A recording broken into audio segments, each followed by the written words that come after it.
여호수아 1장 5절부터 9절, 구약 320쪽 같이 읽겠습니다.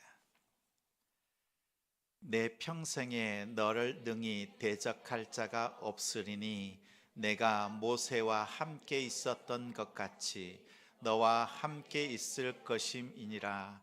내가 너를 떠나지 아니하며 버리지 아니하리니 강하고 담대하라. 너는 내가 그들의 조상에게 맹세하여 그들에게 주리라 한 땅을 이 백성에게 차지하게 하리라.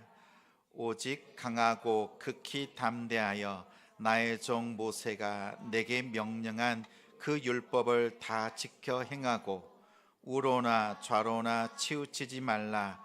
그리하면 어디로 가든지 형통하리니 이 율법책을 내 입에서 떠나지 말게 하며 주야로 그것을 묵상하여 그 안에 기록된 대로 다 지켜 행하라. 그리하면 내 길이 평탄하게 될 것이며 내가 형통하리라.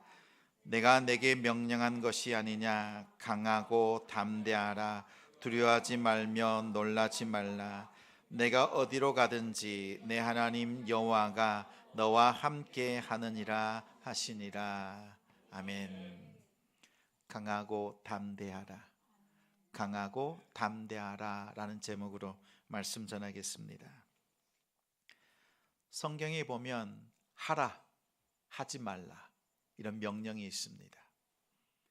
그 명령들 중에서 하나님께서 가장 많이 하신 명령이 무엇인지 아세요?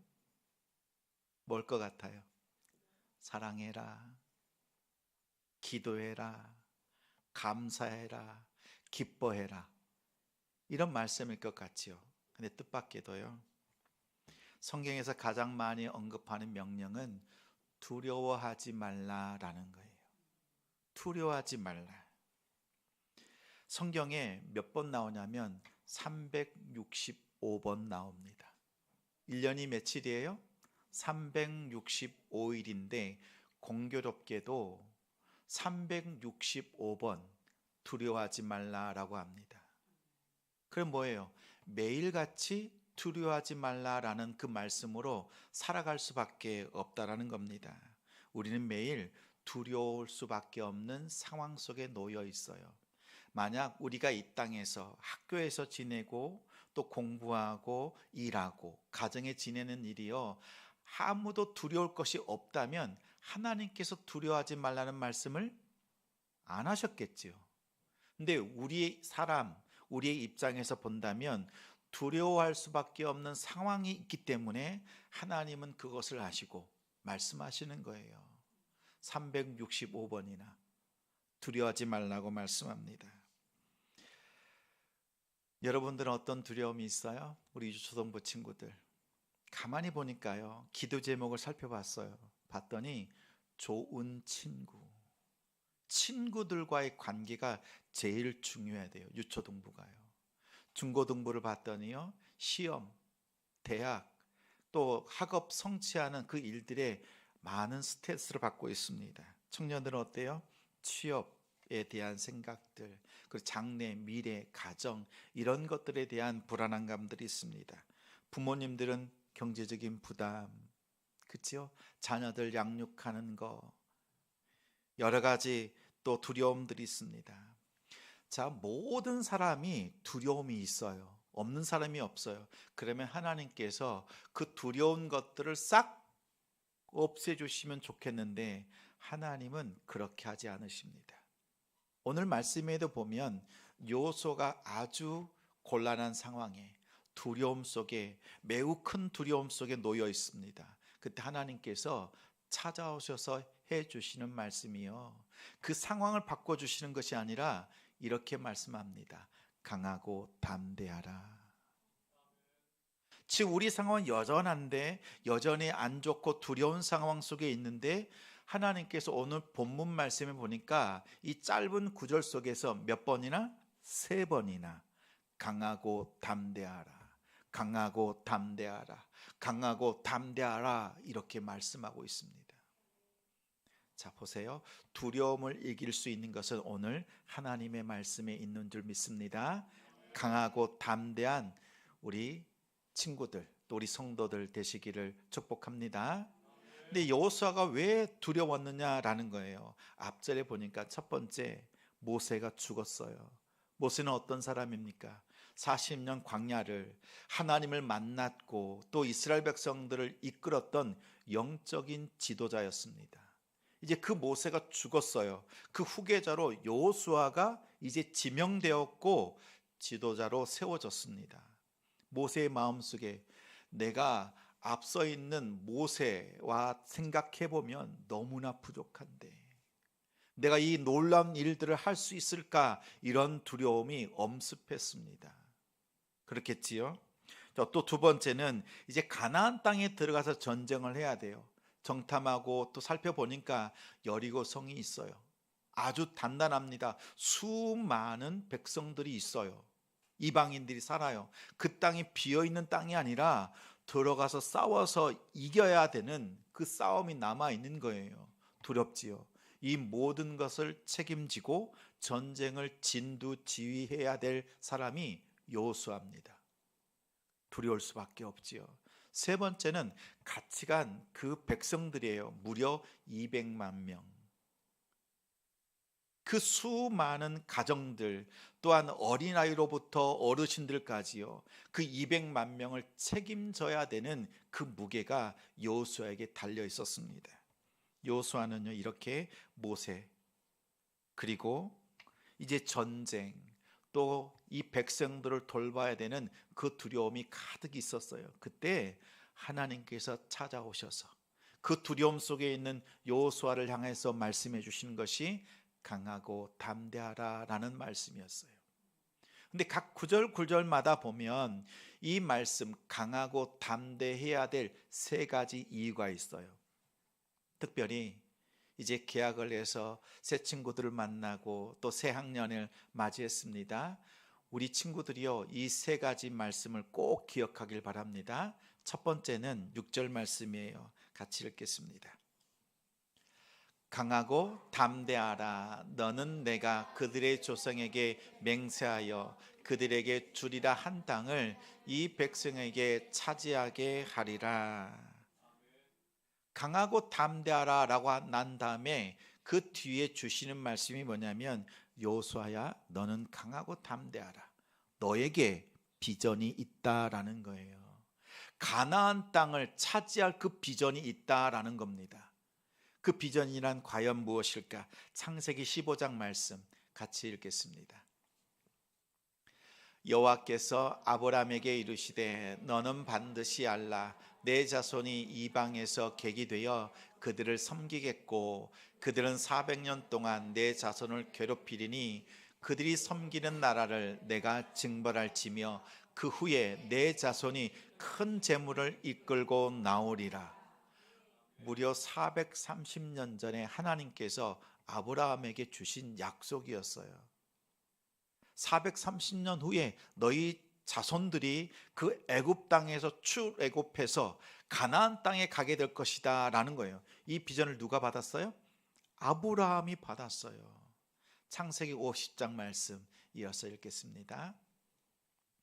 50장, 네, 같이 읽어요.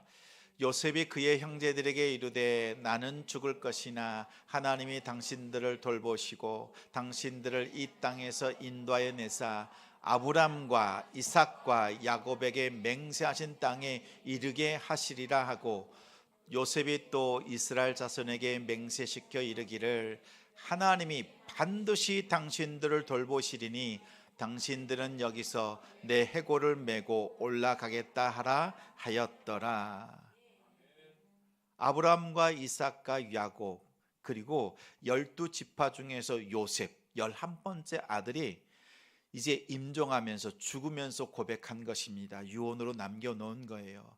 자, 우리가 지금 애굽 땅에 살고 있지만 우리는 가나안 땅에 가는 그 비전이 있었다. 그 비전은 누구로부터? 아브라함과 이삭과 야곱, 그리고 우리 이제 12지파가 그 비전을 가지고 있다라는 거예요. 여러분 기억하시죠? 아버지 야곱이 죽었을 때 요셉은요, 아버지의 그 장례를 가나안 땅에 가서 묻고 장례를 하고 돌아왔습니다. 근데 오늘 말씀해 보니까 요셉은 말하기를 자기가 죽으면 가나안 땅에 내가 그렇게 태어나고 그리웠던 가나안 땅에 장례를 해달라고 말하지 않아요. 자신의 유골은요 어디에 둬요? 애굽 땅에 두라고 합니다. 그러면서 이 유골을 가지고 출애굽할 때 이 유골을 가지고 가나안 땅에 가라고 하는 거예요. 왜 그랬을까요? 요셉의 그 유골을 바라볼 때마다 이스라엘 백성들은 생각하는 거지요. 우리에게는 비전이 있다. 가나안 땅으로 가야 될 그 비전이 있다. 그 유골함을 볼 때마다, 그 무덤을 볼 때마다 이스라엘 백성들은 생각하고 또 생각했습니다. 시간이 지나서 출애굽합니다. 출애굽할 때 출애굽기 13장 말씀 같이 읽겠습니다. 모세가 요셉의 유골을 가졌으니 이는 요셉이 이스라엘 자손으로 단단히 맹세하게 하여 이르기를 하나님이 반드시 너희를 찾아오시리니 너희는 내 유골을 여기서 가지고 나가라 하였음이더라. 출애굽할 때 그 급박한 상황 속에서도요 모세가 가장 먼저 챙긴 것은 이 요셉의 유골이었어요. 비전을 가지고요 다시 가나안 땅으로 갑니다. 그 비전을 가지고 이제 여호수아가 가나안 땅 목전에 서 있는 거예요. 하나님께서요 강하고 담대하라 라고 난 다음에 뒤에 주신 게 뭐예요? 너에게 비전이 있다라는 거예요. 우리 기억하세요? 하나님께서 우리에게 말씀 주실 때요 하나님의 그 높은 비전, 큰 비전을 가지고 자녀들을 바라보고 가정을 바라볼 수 있는 우리 성도들 되시기 바랍니다. 독수리가 있지요. 독수리를 괴롭히는 것은 까마귀라고 합니다. 까마귀의 지능이 아주 높다고 해요. 그래서 사진 한 장 보여주세요. 이렇게 독수리가 큰 날개짓을 하는데요 그 위에 아주 지능이 높은 까마귀가 독수리 어깨에 탁 올라탑니다. 그리고요 네 감사해요 독수리의 머리를 막 쪼아요. 목덜미를 물어뜯습니다. 그러면 독수리가 자기 등 뒤에 올라타 있는 까마귀를 없애려고 막 몸부림치지 않아요. 그 까마귀를 쫓아내기 위해서 어떻게 하는지 아세요? 낮게 날고 있다가요 높은 곳으로 올라갑니다. 더 높은 곳으로 더 높은 곳으로 올라가요. 아주 높은 곳으로 올라가면 산소가 희박해져요. 그러면 까마귀는 견딜 수가 없어요. 독수리는요 그 높은 곳에서 멀리 바라보면서 그걸 견뎌내는 거예요. 여러분 보세요. 우리가 인생을 살다 보면 까마귀처럼 우리의 등에 올라타서 쪼아대고 또 상처를 내고 아프게 하고 우리의 마음을 무너뜨리는 것들이 있어요. 그러면 그거를 없애려고만 하면 어떻게 해야 돼요? 그걸 떼어내려고 부단히 애쓰면 안 떨어져요. 우리의 믿음의 영성이요 높이 올라가는 거예요.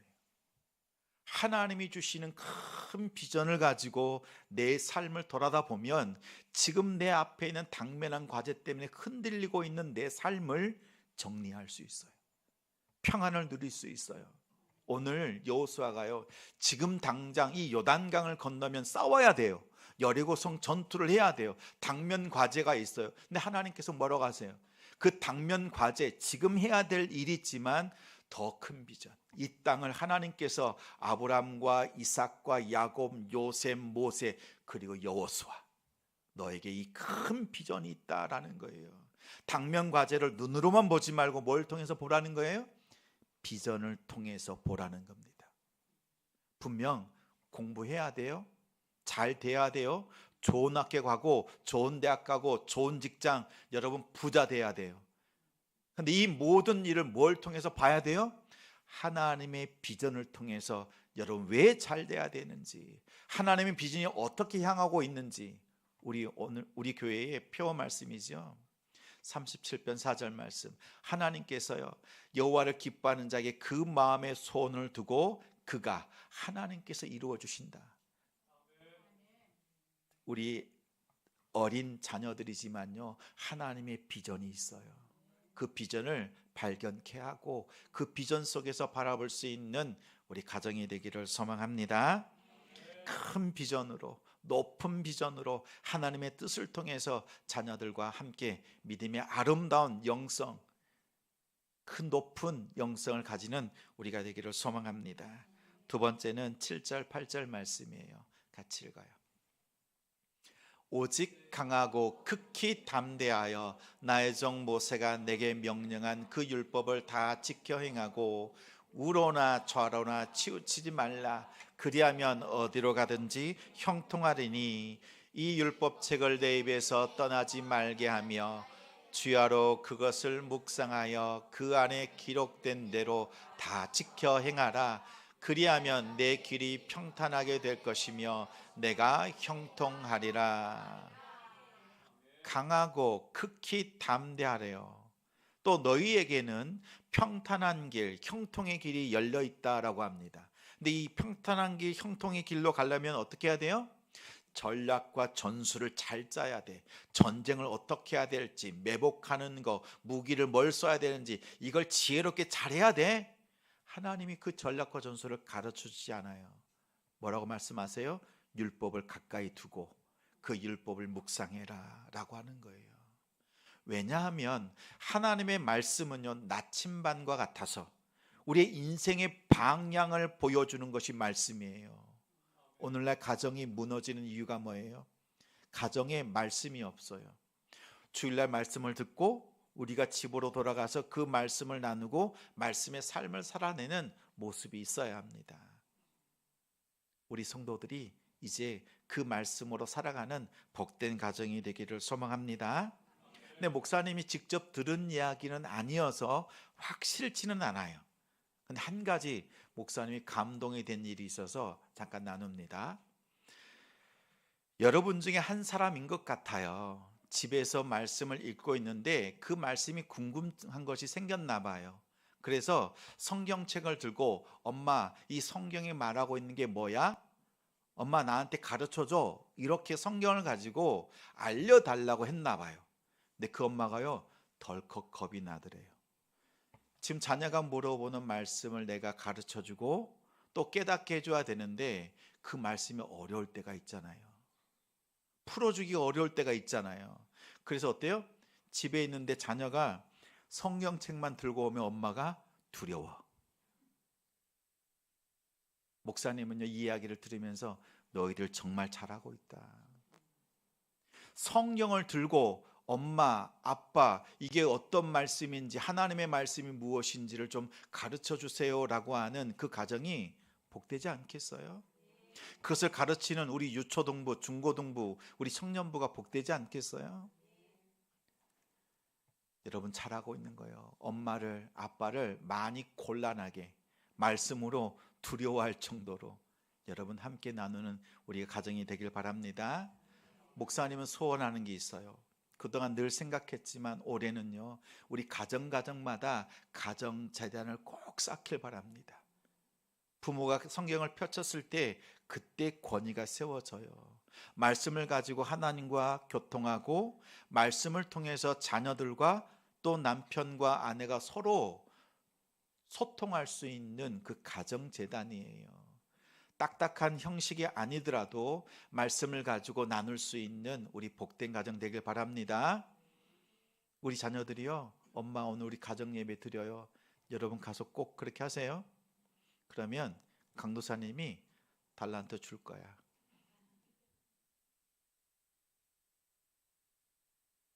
가정 예배에 소망이 있고 가정 예배를 통해서 우리 가정의 방향이 달라집니다.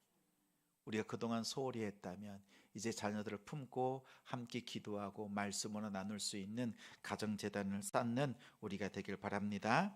세 번째는 9절 말씀입니다. 9절 같이 읽어요. 내가 내게 명령한 것이 아니냐. 강하고 담대하라.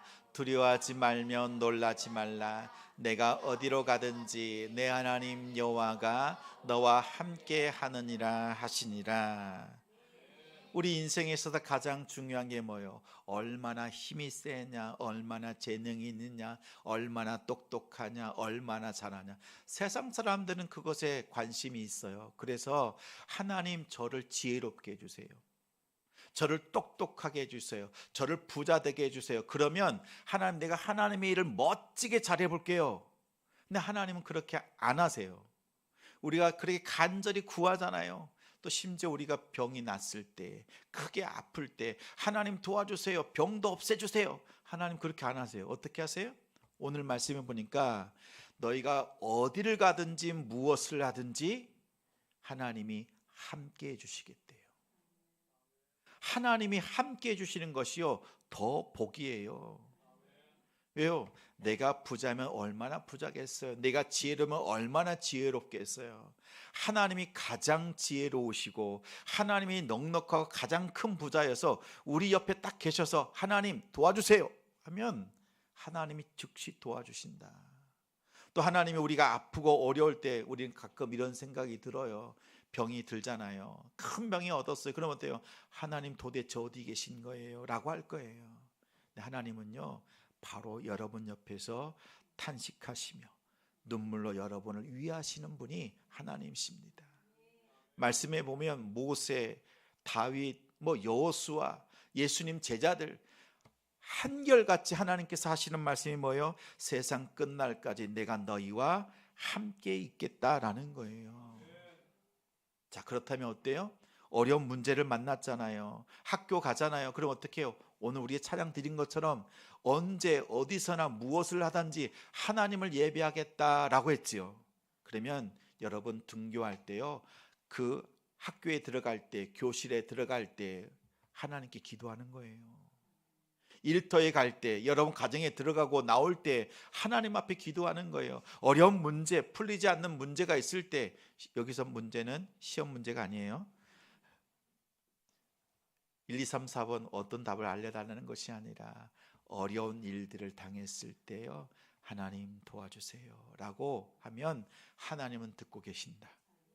하나님은 응답하신다라는 겁니다. 하나님과 연결되어져 있는, 기도할 수 있는 우리가 되길 바라고, 하나님이 늘 우리를 손을 붙잡고 계시다는 사실을 기억하는 우리 자녀들, 또 우리 성도님들 되시기 바랍니다. 우리 9절 말씀 다시 한번 읽겠습니다. 내가 내게 명령한 것이 아니냐. 강하고 담대하라. 두려워하지 말며 놀라지 말라. 내가 어디로 가든지 내 하나님 여호와가 너와 함께 하느니라 하시니라. 잠깐 두세요. 어떤 분이요, 머리가 아프대요. 그래서 먹는 약인데 뭘 먹어요?